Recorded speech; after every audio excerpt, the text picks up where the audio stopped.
Tous. On m'a demandé pour les boutures de chez Bergerac, c'est-à-dire les cactus de Noël. Normalement, on aurait dû faire ça au mois de mars, février-mars. Bon, mais enfin, il n'est pas trop tard. Si vous voulez avoir des beaux cactus de Noël, qui ne seront pas énormes, bien sûr, mais que vous aurez des fleurs, bah, c'est le moment de refaire des boutures. Alors, sur un pied mère, si on peut dire, je vais prélever des boutures. Alors, les boutures, vous voyez, il faut au moins qu'il y ait deux composants ici. Là, et puis, la branche du bas, je vais la cisailler là. Voilà. Alors, deux composants, deux têtes, et puis le bas. Alors, il existe trois méthodes de bouturage. Une que l'on trappe dans l'eau, de l'eau de pluie, avec une réserve d'eau de pluie, parce qu'on va être obligé de compléter, et comme la bouteille est tout près du verre, elle aura la même température, quel que soit le local. Après, nous allons voir une autre méthode. Je reprends une nouvelle bouture, toujours celle-ci avec deux branches. Vous voyez, je coupe, vous voyez, deux branches, et je coupe à la base. Voilà. Voilà la deuxième bouture. Alors, celle-ci, on peut la faire dans du terreau de semis, préalablement humidifié naturellement. Hein? Ça, c'est toujours la même chose. Pas du breu, hein. Après, je perce avec le plantoir. Voilà. Celui qui veut, il trempe dans l'hormone de bouturage. S'il a. S'il n'a pas, bah, il n'en fait pas, et puis il met comme ça.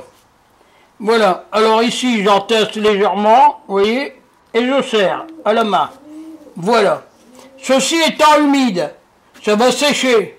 Si vous avez de l'eau à rajouter, c'est ici dedans.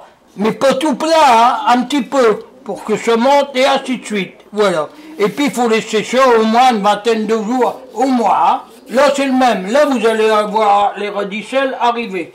Après, troisième méthode, c'est à l'étouffer. Toujours du terreau de semis, bah, c'est comme les autres boutures qu'on a déjà fait. Toujours du terreau de semis bien humidifié, sans trop. Autrement, vous allez avoir la pourriture. Vous prélevez une branche, encore une nouvelle. Voilà. En voilà ici une, vous voyez, voilà. Deux ou trois têtes au moins. Vous coupez ici, en bas, là.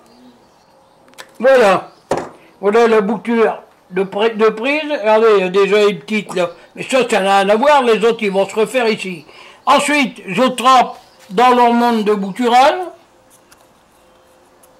Voilà. Je secoupe pour élever l'excédent. Ici, avec le plantoir, naturellement, je fais le trou. Je dépose à l'intérieur. Je pousse modérément au fond. Je serre. Énergiquement. Voilà. Voilà la bouture en place. Maintenant, puisque c'est un bouturage à l'étouffer, ah bah vous voyez qu'un sac en plastique au-dessus de mon contenant, sac en plastique, bah faut le choisir avant naturellement. Hein. Voilà, vous mettez au-dessus, comme ceci. Voilà, une élastique.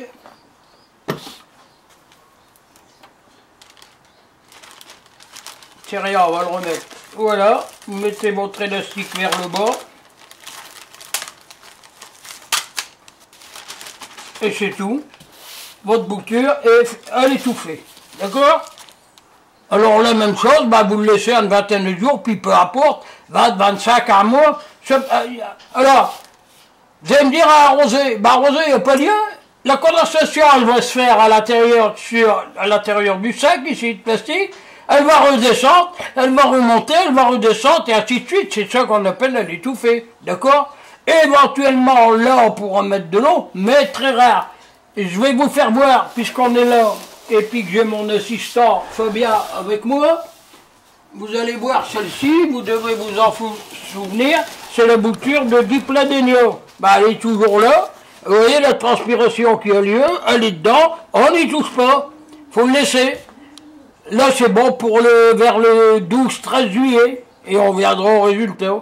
Bon, voilà. Alors, trois méthodes. Normale, avec hormone de bouturage, tremper dans l'eau, eau de pluie avec la réserve d'eau de pluie, et ensuite, ici, à l'étouffer. Voilà. Allez, bonne journée à tous.